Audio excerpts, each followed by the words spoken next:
아, 얼마 안 나가. 그렇게밖에 못 나갈 것 같은데. 오늘 몇 페이지 나올 거냐면 44부터 한 46, 7, 8 정도 나가겠네. 많은데요? 풀 수업하다 끝나겠는데요? 맞아. 늦어가지고. 저번 시간에 다 작아지고 필기가 없어. 왜 샀대? 풀었어. 되게 뭐. 조그마리 그려야지. 오늘 요것만 하면 됩니다. 세포막은 무엇으로 구성되어 있을까요? 맞아요. 인지질이라고. 인지질과 또 뭐가 있을까요? 뉴런을 생각해 보면 막에 맞아, 막 단백질이라는 게 존재합니다. 1학년 때 했죠. 여기에 저의 제자라면 아하하. 고급진 걸 한 개 더 하셔야 됩니다. 바로 스테로이드라는 것이지요. 무슨 정말로 배우지 못한 것 같은데. 교과서에는 없습니다. 그래서 세포막은 인지질, 막 단백질, 스테로이드로 구성되어 있고, 그 다음에 세포막의 기능이라고 하면 여기는 성분, 여기는 기능 드릴 겁니다. 기능 크게 네 가지 얘기해요. 신호 인식, 신호 세포막이 요렇게 있으면 바깥에서 야 호르몬 만들어내라고 했을 때 이 신호를 막에서 접수해서 핵으로 이렇게 전달해 줘야겠죠. 그래서 신호인식, 이거를 우리 책에는 세포인식이라는 단어로 적기도 합니다. 신호 전달, 세포 전달, 이렇게 이 두 개를 비슷한 맥락으로 봐주시고, 책에서는 이걸 구분하기도 하는데 이 신호를 인식한다는 거를 이제 세포 간에 서로 이렇게 세포막을 통해서 야, 니 내 친구 맞나 이렇게 서로 이렇게 만져보고 이렇게 확인하기도 합니다. 그 다음에 세포막에 있는 이 막 단백질 자체가 효소로 작용할 수도 있습니다. 예를 들어서 여기에 라이페이스가 있다 치자. 라이페이스가 뭐예요? 지방? 지방분해 효소. 어디에서 나와? 이자? 이자. 어디에서 작용해? 소장. 뭘 분해해? 지방산과 분리시리드? 지질을, 중성지방을 뭐랑 뭐로 분리? 지방산과 글리세리드. 그죠? 얘 이름 리포가 혹시 뭐였는지 기억나? 옛날에 얘기해줘. 리포라고 하면 이게 지질이라는 뜻이에요. 거기에 아제를 붙이면 분해 요소라고 하지 않았니? 맞아요. 그래서 지질 분해 요소라는 영어로 된 자기들 말을 우리가 한글로 읽었어. 저게 라이페이스라고요? 그니까. 우리 이거 해석하면 지질 분해 효소라는 이름이. 발음이 똑같고. 리파제, 라이페이스 이렇게 읽어주시면 됩니다. 그래서 세포막에 있는 단백질은 효소로도 작용할 수 있고, 그 다음에 이 막에서는 물질 운반 기능을 반드시 가져야 됩니다. 바깥에서 안으로도 들여야 되는데 안에서 바깥으로도 내보낼 수 있어야겠죠. 막을 통해서. 그래서 요거를 해야 됩니다.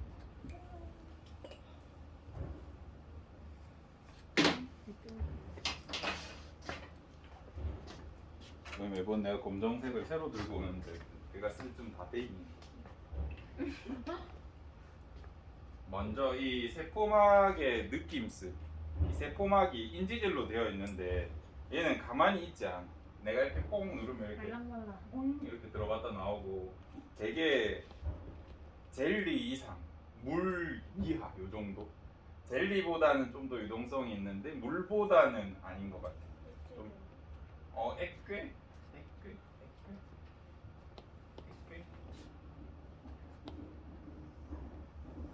한번 그런 영상을 다음에 보여줄게. 오늘은 시간이 안 되니까. 그래서 이 세포막이 계속해서 유동한다, 움직임이 있다라는 걸 우리는 알고는 있었는데 막이 움직이고 이런 건 다 알지만 이걸 증명하기는 어렵잖아요. 이걸 누가 증명을 해냈어. 증명하는 과정을 한번 보자. 이 세포막에 있는 인지들을 전부 다 뭘로 색칠하냐면 형광색으로 색칠해. 근데 이 형광 물질은 자외선이나 고에너지 광선을 탁 쏴주면 타버려. 그래서 여기다가 한 네모 정도로 이렇게 촥 하고 고에너지 광선을 쏴줬어. 그럼 여기가 어떻게 돼? 색깔이 싹 날아가겠죠. 그래서 요거 가지고 실험을 합니다. X축은 시간, 그 다음에 Y축은 형광색이. 어디에 형광색이를 보냐면 여기 보는 거예요. 여기 형광색. 내가 원래 반짝거리던 걸 레이저 써서 없애버렸잖아. 그래서 원래 반짝거릴 때 형광색이 이 정도였는데 내가 레이저, 자외선도 좋고 감마선도 좋고 뭘 팍 쐈어. 그러면 어떻게 될까? 하고 이제 밝기가 없어지겠죠. 요 내가 쏜 부분만 측정하는 거다. 근데 시간이 지나면 어떻게 되냐면 사라라라라라라라라라 얘까지는 아닌데 사라라라라라 이렇게 얘보다 조금 밑으로 이렇게 회복이 돼. 이게 무슨 소리일까? 움직임. 여기 있던 검은 애들, 여기 있던 밝은 애들이 서로 섞이면서 밝기가 다시 되돌아온 거야. 그리고 그러면 색칠이 이 형광이 날아간 녀석들이 어디 있는지 보면 여기도 있고 여기도 있고 여기도 있고 여기도 있고 여기도 있고 여기도 있고 여기도 있어. 그래서 무작위적으로 계속 이렇게 인지를 하나하나가 막 이렇게 섞이고 있어. 표현할 방법이 이렇게 막 섞이고 있어. 가만히 있지 않습니다. 그래서 이거를 실험으로 증명한 대단한 것입니다. 다음, 그래서 이 인지질로 되어 있는 세포막은 끊임없이 유동한다. 그리고 우리 너희 혹시 모자이크라고 들어봤니? 모자이크가 뭐냐? 네모네모네. 이제 미술 수업을 들었으면 모자이크를 한 번쯤 배우지 않았을까? 점을 찍어서 표현하는 미술을 점묘화랑 다른 그 모자이크라는 기법이 있어요. 그래서 이제 여러분이 생각하는 모자이크는 뉴스나 막 범죄자 얼굴에다가 이렇게 그런 것만 생각하는데 그것도 이제 모자이크 기법 중에 하나고 이렇게 점점점점 이렇게 여러 개의 점이나 형태가 모여서 구성된 걸 모자이크라고 하거든요. 그래서 그럴듯하게 보이기 위해서 얘 이름을 세포막은 유동한다라는 걸 세포막은 모자이크처럼 점점 찍혀서 움직인다라고 해서 유동 모자이크 이론 막 이렇게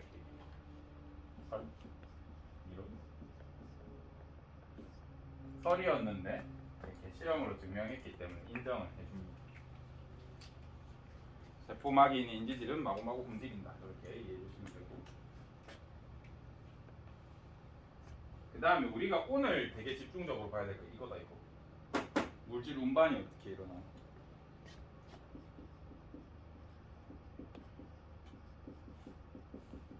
세포막이 물질 운반하는 방법들은 사실 엄청 종류가 많은데 여러분 1학년 때부터 열심히 어려운 수업들을 들어왔기 때문에 여러분은 한 번쯤 들어봤어요. 그래가지고 조금 더 익숙할 것 같습니다. 막을 통한 물질 운반 크게 두 가지가 있는데 수동수송이라는 단어 들어봤어? 처음 듣는 친구는 기억해 두셔야 됩니다. 이 용어는 계속 쓸 거니까. 수동수송은 에너지를 쓰지 않는 그런 자연스러운 이동이야. 고에서 저로 이동하는, 농도가 높은 데서 낮은 데로 이동하는. 그 다음에 에너지를 사용해서 물질 수송이 일어나는 걸 뭐라 그러냐면 능동수송. 낯선 친구들은 잘 기억해 주세요. 이 용어는 이제 앞으로 대학 가셨을 때까지 계속 쓸 겁니다. 능동수송의 정의를 좀 전에 에너지를 사용하여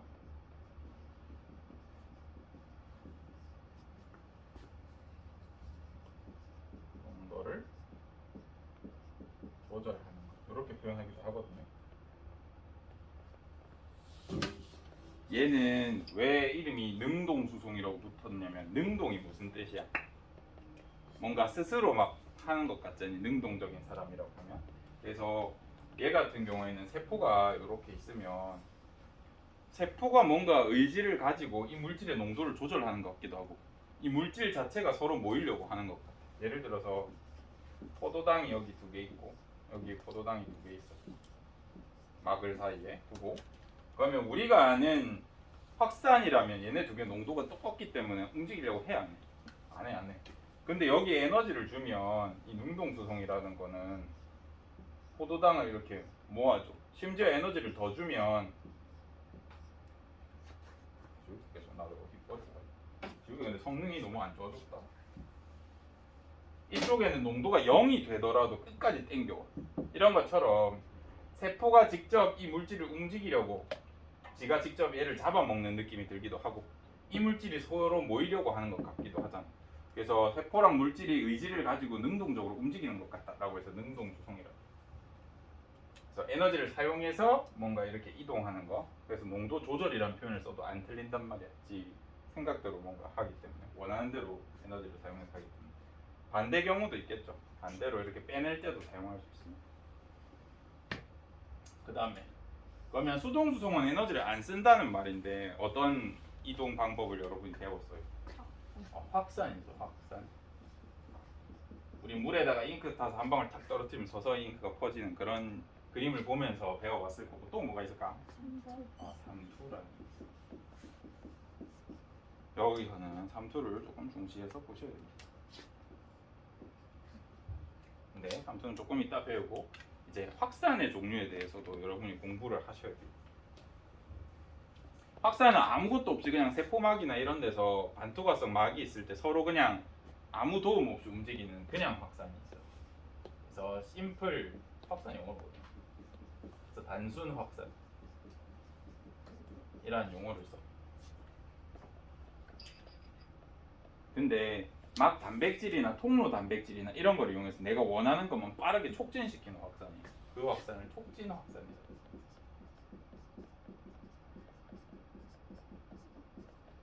얘랑 얘의 결정적인 차이. 단순 확산이랑 촉진 확산의 결정적인 차이는 얘는 막 단백질을 사용해.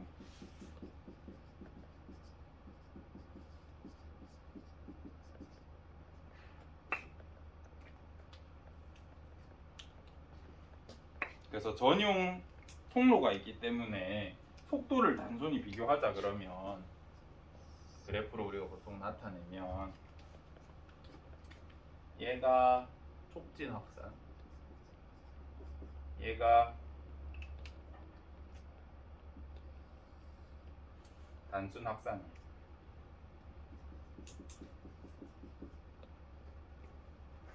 그래서 촉진 확산이 단순 확산보다 빨라. 근데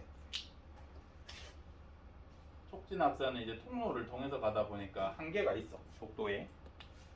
한 통로에서 최대로 초당 많이 빠져나가는 그런 속도가 정해져 있을 거 아니에요. 그죠? 구멍의 크기가 한정적이니까. 근데 단순 확산은 무슨 통로를 이동하는 게 아니라 막이 있을 때 그냥 다 이동할 수 있기 때문에 농도, X축이 농도다. 농도 얘가 확산 속도라고 하면 농도에 따라서 이 단순 확산 속도가 이렇게 비례해서 증가해. 근데 이제 여러분이 공부를 하시다가 좀 상위권 친구들, 특히 똑똑한 친구들은 어떻게 생각하냐면 이런 지문에서 예전에 틀렸다 해가지고 되게 슬펐던 기억이 있어요.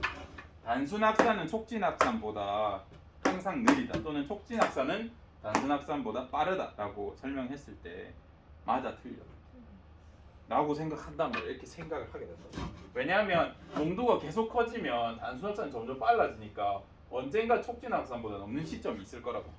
그지? 근데 촉진 확산은 단순 확산보다 항상 빨라. 그렇게 설명합니다. 왜냐하면 지금 얘는 실험 조건이니까 농도를 무한히 높일 수 있겠죠. 근데 생물의 몸은 농도가 이 정도밖에 안 돼. 생물의 몸에서라는 단어가 빠져가지고 여러분이 이제 착각하는 경우가 생기는데 생명과학은 실험실에서 일어나는 걸 물어보는 게 아니라 대부분은 생명체 몸 안에서 일어나는 걸 얘기하기 때문에 생명체 몸 안에서는 촉진 확산이 항상 빨라. 그건 좀 기억해 주셔야 됩니다. 괜히 너무 생각해가지고 옛날에 이걸 다 틀려왔단 말이야 애들이. 요거 생각하지 마시고 실험 조건이 아니면 우리 몸이 이 농도까지 갈 리가 없어. 불가능해. 그렇기 때문에 항상 촉진 합성이 빠르다 이렇게 생각해 주시면 됩니다. 그다음에 이 막단백질을 이용해서 확산을 촉진하는 이 확산도 두 개로 나뉘어요. 이렇게 나뉘어. 그냥 통로 단백질이라는 걸 이용하는 방법이 있어. 이 막단백질의 종류에 따라서 달라지거든요.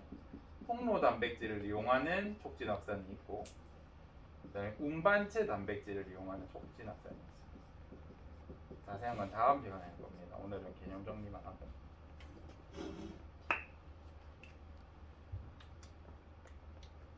통로 단백질은 어떤 느낌이냐면 개념도 한번 해야 되나? 이제 저기 카메라에는 안 나오겠죠? 카메라를 돌려줄래? 나와? 됐어? 내가 나온 거 그거 쌤이요? 아니요. 내가 나와야 돼. 아 됐어요. 나와.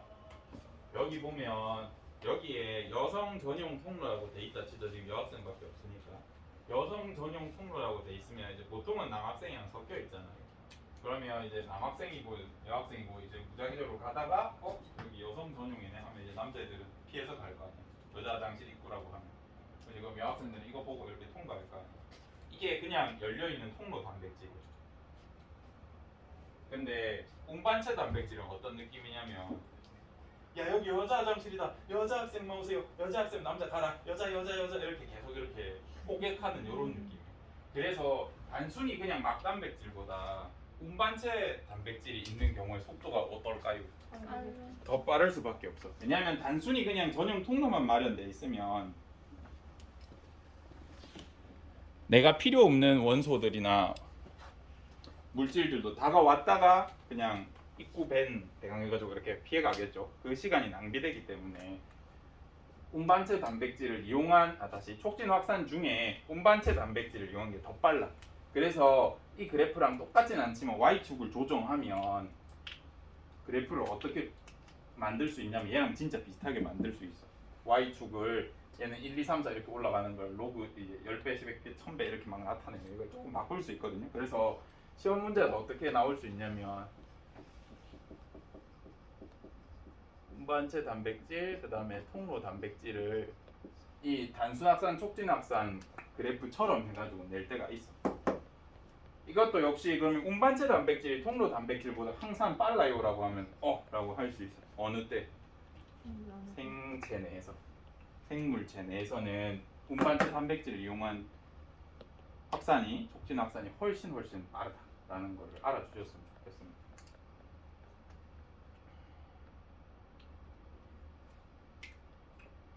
그래서 이거는 원래 2시간에 했었는데 좀 빨리 해볼게요. 여러분 충분히 이해할 수 있을 것 같아서. 막이 있고 이렇게 그냥 통로 단백질이 있어요. 나트륨 통로다. 이렇게 있으면 우리 몸에 수많은 물질들이 있잖아요. 수많은 물질들이 있을 때 칼륨도 왔다가 내가 갈 길 아니네. 나트륨도 왔다가 여기 내가 갈 길이네. 칼슘도 왔다가 이런 일이 생긴다. 그지? 근데 촉진 확산을 할 때 운반체 단백질은 어떻게 되어 있냐면 아이고 잘못 걸었다.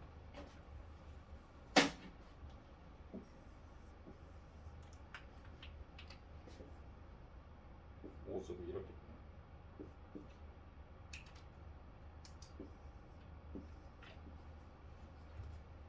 이제 우리가 운반체 단백질을 설명하는 그림들을 보면 심지어 봐봐 통로 단백질은 그냥 열려 있는데 막 통과한단 말이야. 근데 운반체 단백질은 여기가 이런 식으로 모양이 돼 있다가 나트륨 운반체 단백질이라고 하면 나트륨이 들어왔을 때 나트륨을 밀어서 이렇게 넣어줘. 그다음 모양이 바뀌는 시간이 있어. 그래서 세포 밖 세상 기준으로 하면 왜냐면 얘는 계속 이렇게 왔다 갔다 움직이니까 훨씬 느리지 않아요? 라고 생각할 수 있단 말이에요. 그럼 구멍이 있으면 빠르게 나갈 텐데 얘 계속 넣었다 뺐다 너무 느리잖아요 라고 생각할 수 있단 말이에요. 근데 얘는 분자 세상이야. 우리가 생각하는 거랑 달라서 예를 들어서 나트륨을 땡기고 싶어. 그럼 나트륨이랑 진짜 결합 잘 하려고 하는 애가 누구냐면 얘야. 염소 같은 게 있어. 그럼 예를 들어서 여기에다가 염소 이온 같은 거를 단백질 바깥에다가 이렇게 마구마구 배치시켜 놔. 그러면 아까 호객행위를 한다 그랬잖아. 지나가던 나트륨이 조금만 떨어져 있어도 근처에 오면 바로 여기 달라붙어. 엄청나게 달라붙어. 결합 잘 하려고 하니까 달라붙고 쉽게 접근할 수 있겠죠. 멀리 있더라도. 그리고 마이너스였는데 플러스 인해가 하나 붙으면 어떻게 돼? 이 청력이 사라지면서 탁 닫혀. 이렇게. 마이너스니까 서로 밀어내고 있다가 이런 애들이 많이 다가오면 다친단 말이야. 정기적으로 중성이 되면서. 그러면서 여기에 붙어있던 애를 싹 밀어가지고 넣어줘. 그래서 바깥에 있던 애들을 싹 당겨와가지고 확 넣어주기 때문에 굉장히 빨라요. 떨어뜨려서 해주기 때문에. 그래서 운반체 단백질 원리는 이렇다. 근데 원리 안 물어본다. 하지만 얘가 더 빠릅니다를 조금 설명하기 위해서. 얘는 나트륨이 알아서 올 때까지 기다려줘야 돼. 근데 얘 같은 경우는 땡겨서 집어넣기 때문에 훨씬 빠릅니다. 에너지 없이도.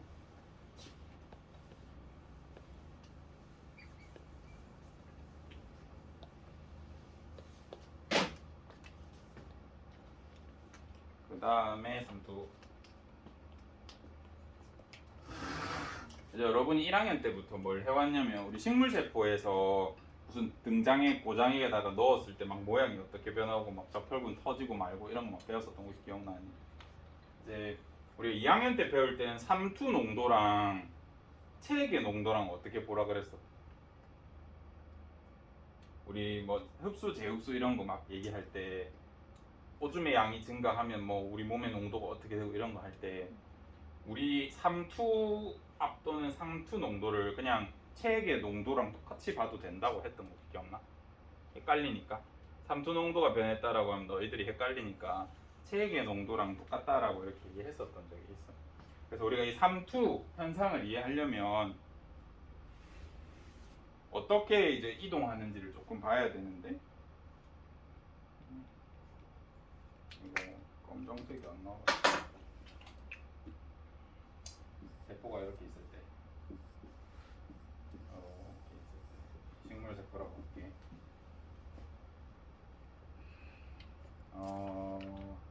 일단 삼투 현상. 얘가 한쪽의 농도가 높으면 어떻게 하려고 그래? 바깥이 농도가 낮아.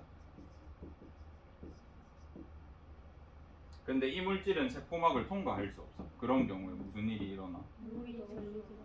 물은 막을 통과할 수 있어서 이 농도를 똑같이 맞춰주고 싶은데 얘네가 이동할 수는 없어. 그러면 물이 들어가서 평형을 맞춰주려고 하는 현상이 일어나. 이게 삼투압이야. 아니 삼투야. 그래서 세포막이 있을 때 이 농도 차이 때문에 물이 들어가려고 하는 압력이 생겨. 그 힘을 우리가 삼투압력이라고 해. 이 말 이해돼? 여기가 농도가 높으면 물이 들어가서 평형을 맞춰주려고 한단 말이지. 농도 차이가 크면 클수록 더 많이 들어가려고 하기 때문에 힘이 세죠. 그 압력을 우리가 굳이 말하면 삼투압이라고 해요. 근데 여기 안에는 풍선이라고 생각해주면 돼. 풍선 안에 물이랑 물질들이 계속 들어가면 어떻게 돼? 점점 팽창하려고 하잖아. 그래서 이 세포도 똑같이 풍선이라고 생각하면 점점 물이 들어가면 점점 무슨 힘이 생겨? 막이 이제 터지려고 하면서 막을 밀어내는 힘이 점점 생기잖아. 물질들이 막을 밀어내잖아. 그지? 팽팽해지는 압력이 생겨. 그래서 이 안쪽에서 얘를 밀어내려고 하는 이런 힘이 생겨. 이게 뭐냐면 팽압이야. 이 압력이 너무 세가지고 이제 풍선 같은 경우는 물이 통과할 수 없으니까 그렇지만 예를 들어서 구멍이 송송송송 뚫려 있는데 물이 계속 들어가면 어떻게 돼? 물이 계속 바깥으로 새잖아요. 그죠? 똑같아. 세포막에도 물이나 물질들이 계속 차다 보면 점점 바깥으로 이 물이나 다른 물질을 밀어내려고 하는 힘이 계속 생겨. 이런 힘을 팽압이라고 하거든요. 그래서 세포가 물을 흡수하려고 하는 힘을 내가 흡수력이라고 할게. 세포가 있을 때 물을 얼마만큼 세게 흡수하려고 하느냐고 하는 거를 나타내려고 하면 흡수력은 뭐 빼기 뭐냐면 물을 빨아들이려고 하는 힘 빼기 물이 튀어나오려고 하는 힘을 빼주면 될 거야. 그러면은 얼마나 물을 많이 흡수할지 이렇게 식을 만들 수 있겠죠.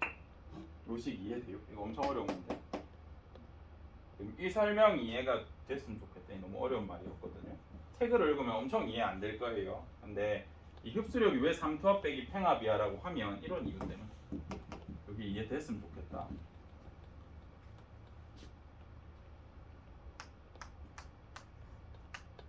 그래서 이 삼투압을 굳이 한글로 적으면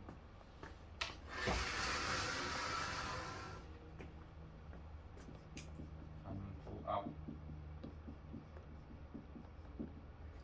이 삼투압을 쉽게 이해시키려고 이렇게 표현하기도 해요. 전공책에서 가져왔다.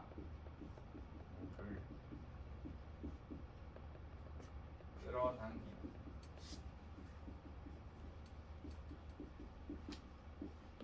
용질이 물을 끌어당기는 이렇게 표현하기도 해요. 용질, 즉 농도가 높으면 물이 많이 들어가려고 하니까. 이 말을 일단 적어놓고 우리 고등학교 수준에서는 이런 표현을 잘 안 쓰긴 하지만 왜 이렇게 되는지 알려줄게. 봐봐.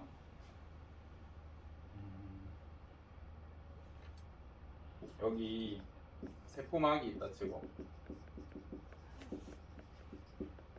나트륨이 있어. 똑같이 여기 나트륨이 있어.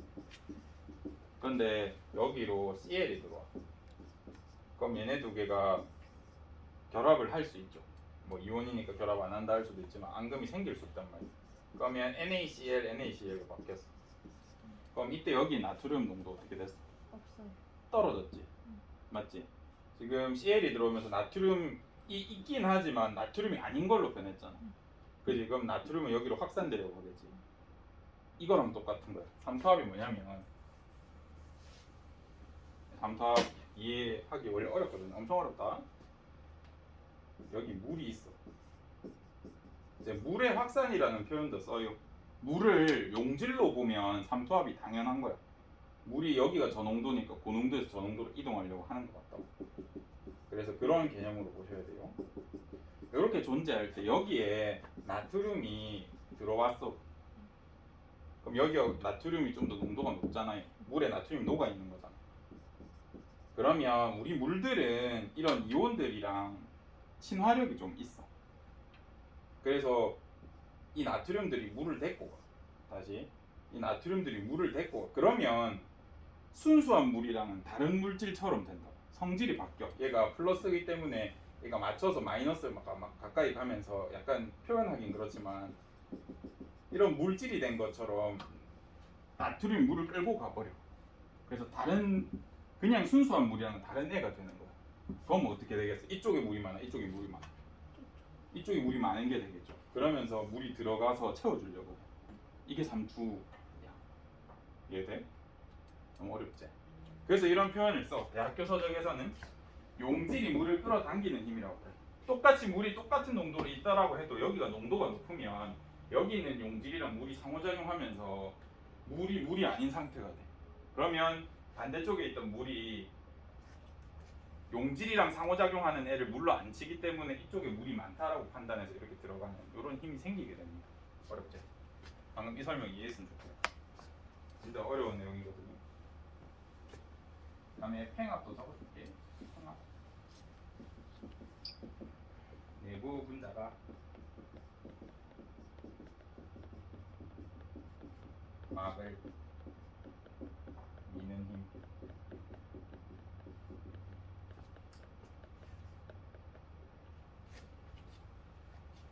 그래서 예전에 설명할 때 농도가 높을수록 삼투가 되려고 하는 힘이 커져. 그래서 농도랑 삼투압이 비례하니까 생명과학 1에서는 그냥 체액의 농도랑 체액의 삼투압이랑 같다라고 봐도 된다라고 표현했던 거예요. 사실은 다르지만 힘의 방향으로만 보면 똑같아. 농도가 높아지면 삼투압도 높아져.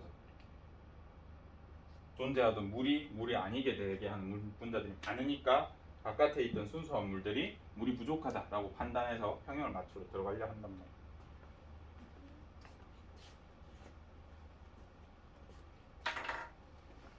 그립지? 끝난 줄 알았지. 이게 내 충격인데요. 끝난 줄 알았는데. 안 끝났습니다. 몇 시간이? 빨리 해야지. 10분 남았어. 3분 남았네. 빨리 해야지. 우리 10분 늦게 시작했어. 35분까지잖아. 아 진짜? 할 수 있어. 할 수 있어. 설명만 하고 맞지? 어차피 자세한 거 다음 시간에 하거든. 이건 뭔가요? 그리고 이제 세포막을 통한 방법 중에 세포막을 그냥 통과하는 경우, 에너지를 써서 통과하는 경우를 나눠서 봤고, 그냥 통과할 때도 그냥 막을 바로 통과하느냐, 단백질을 이용하느냐 이런 걸로 나눴잖아. 그것처럼 이제 우리 아메바를 생각하면 아메바도 하나의 세포잖아요. 얘가 밥을 먹을 때 어떻게 먹었어? 냠냠. 이렇게 있으면 세포막을 이렇게 세포막으로 이렇게 해서 감싼 다음에 요거를 톡 연결해 버리면서 자기 몸 안에 이렇게 집어넣잖아. 그지? 이런 세포막을 이용해서 바깥에 있는 고체 분자 같은 거 먹는 걸 뭐라 그래? 라고 하면 식세포 작용이라 그래. 사람은 못해요? 사람의 백혈구는 할 수 있지. 그럼 백혈구도 엽록체처럼 가질 수 있어요? 백혈구도 엽록체처럼 뭐라고? 그러니까 이렇게 잡아 먹어가지고. 가질 수 있냐고? 네. 가질 수 있는데 백혈구는 다 소화시켜 버리겠지. 식세포 작용을 이렇게 표현합니다. 근데 그럼 일반 세포들은 식세포가 안 일어나. 일반 세포는 얘처럼 움직여서 잡아먹지는 않는다. 백혈구처럼. 대신 여기 수용체 같은 게 있어. 그러면 내가 원하는 분자가 오잖아. 결합해서 얘를 만나면 얘를 끌어당겨서 빨간색으로 색칠하는 거, 얘가 이렇게 내부막으로 이렇게 받아들여서 뽕 이렇게 집어넣어. 이런 식세포 작용을 합니다. 그 다음에 이렇게 고체 분자를 먹는 경우도 있는데, 분명히 이런 세포들은 예를 들어서 나트륨 분명히 세포 안에도 필요해. 먹어줘야 된다고. 나트륨 칼륨 펌프 없고 이럴 때는. 그러면 통로를 통해서도 먹을 수 있는데, 뭐가 있을까? 뭐 칼슘이랄까?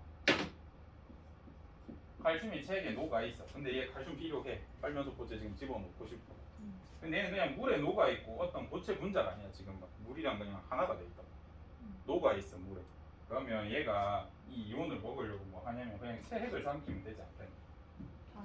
여기에 이렇게 다다다다다다다다 이렇게 칼슘들이 있으면 막을 그냥 뽕뽕 집어넣어가지고 여기 있는 체액을 집어넣으면 이 안에 칼슘이 있잖아요.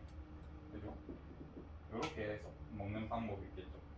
얘는 고체 분자를 먹는 방법. 얘는 체액에 녹아있는 어떤 무기질 같은 걸 먹는 방법이에요. 얘는 고체를 먹는 거고 얘는 뭔가 마시는 느낌이다. 마시면 그 안에 이온들이 녹아있는 거. 똑같지 않아요? 똑같아. 근데 구분하고 뭐가 다른 거죠? 똑같아. 쌤도 대학교 때까지 구분을 못했어. 근데 기작이 완전히 달라가지고. 얘 같은 경우에는 인식을 해서 자기가 원하는 분자를 세포 안으로 들여오는 방법이고, 식세포 작용. 얘 같은 경우에는 필요한 분자가 있을 때 주변의 체액을 그냥 받아들이는 거야. 그러면 이 안에 녹아 있는 걸 자연스럽게 가져가는 거야. 쟤는 딱 분자만 딱 가져오고 세포는 다 마셔버리는. 그렇지. 체액에 있는 분자들을 가져오려고 체액을 이렇게 마시는 것처럼 보여. 그래서 구분해. 근데 애매하니까 이 두 개를 합쳐가지고 세포막을 이용한 세포 내 도입이라는 개념을 써요. 모르겠으면 이렇게 부르면 된다. 위에 거는 고체 분자를 주로 먹을 때, 밑에 거는 그냥 이온 같은 거를, 체액에 녹아 있는 이온 같은 걸 먹을 때. 반대로 분비할 때도 있잖아. 분비할 때도 얘가 호르몬 만드는 세포야. 그러면 소포체에서 뭐 해가지고 골지체에서 포장해가지고 몸 밖으로 이렇게 분비해야 될 거 아니야. 이제 분비할 때도 이렇게 막으로 둘러싸가지고 보낸 거를 이렇게 막이 결합하면서 하고 내보내. 시냅스 소포에서 신경전달 물질을 할 때도 이런 식으로 하고. 이런 걸 뭐라 그러냐면 세포 외 배출이라고 해요. 요게 우리 교과서에서 단데, 근데 여러분이 대학교 가시면 교수님들이 이 단어를 안 쓰세요. 대학교 용어로 알려줄게. 적어 만나라. 그러면 이걸 내진 않을 거다. 이렇게 적어도 된다. 세포 내 도입을 혹시나 면접이나 이런 데서 이 단어를 쓰면 교수님이 감동할 수도 있어. 아, 공부를 했구나 생초를 진짜 이렇게 생각할 수도 있다. 엔도 시토시스 또는 엔도사이토시스라고 그래. 적어 만나라. 적어 만나라. 다시 세포 외 배출은 엑소시토시스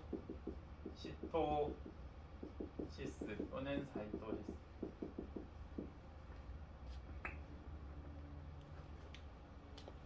이게 일본어 그런 거. 내 제자들이니까 요거는 꼭 알아가시고 일단 대학교 가면 교수님들이 한글로 이렇게 안 읽어. 애초에 이게 한글이거든 자기들한테. 그래서 이렇게 바로 발음하셔. 그럼 여러분은 그 생명 수업에서 이게 세포내 도입이구나라고 이해하시라고요. 그거부터 여러분이 동기들이랑 격차가 난다. 왜냐면 동기들은 못 알아들어. 이게 무슨 소리야 외국어를 하시네 이렇게 생각하실 건데 여러분은 세포내 도입이구만 이것만 이해해도 확 다르다고요. 격차가 나고 이걸 이제 영어로 적어볼게. 엔도. 왜냐하면 교수님들은 ECS라고 말할 때도 많아. 그냥 줄여서. 근데 여러분을 배려하기 위해서 정말 친절하게 엔도시토시스가 일어납니다 하고 씩 웃을 거야. 기분 좋게. 나 이렇게 친절한 사람이야 얘들아. 이렇게까지 설명했다 이렇게 하면 씩 웃을 거야. 그럼 여러분이 이제 뻥져 있단 말이야. 뭐지? 이러면서. 이게 무슨 뜻이냐? 왜 교수님들은 이게 친절하려고 하냐면 엔도라는 말이 내부로, 사이토 세포라는 뜻이야. 시스 우리 옛날에 신테시스 기억나나? 세포주기 할 때 합성기가 영어로 신테시스였잖아. 합성이 일어나는 현상을 그러니까 이게 현상이야. 그래서 이제 교수님은 세포 내부로 이동하는 현상입니다라고 예쁘게 말해준 거야 너희한테. 근데 우리는 엔도사이토시스가 일어납니다 하고 씩 웃고 계셔. 친절하제 이렇게 막 기분 좋게 보신단 말이야. 근데 이걸 알면 여러분 알아듣겠죠. 사이토라는 단어를 진짜 많이 써. 이게 세포라는 뜻이야. 시토, 사이토. 우리 세포 골격도 영어로 뭐라고 쌤이 알려줬었냐면 사이토스켈레토라고 했어. 세포 골격 그대로 적은 거야. 교수님은 한글을 쓴 거야 자기 나름에. 그래서 친절하지 하고 이렇게 딱 볼 수도 있어. 그 다음에 엑소시토시스도 똑같아. 엑소 사이토시스야. 엑소가 외부로, 세포 외부로 분비되는 현상을 줄여서 엑소시토시스예요. 여러분들은 이 단어 적어두시고 공부하실 때 한 번씩만 보시고 가도 대학교 때 이거 뭔가 고병환 쌤이랑 한 거 같은데? 하면서 찾아보거나 아니면 교과서에 적혀 있을 거야. 원서 쓰는 학교는 영어로 적혀 있을 것이고 한글 쓰는 학교는 한글로라도 적어주겠지. 그럼 여러분이 이게 이런 거였구나 라고 이해해 주시면 됩니다.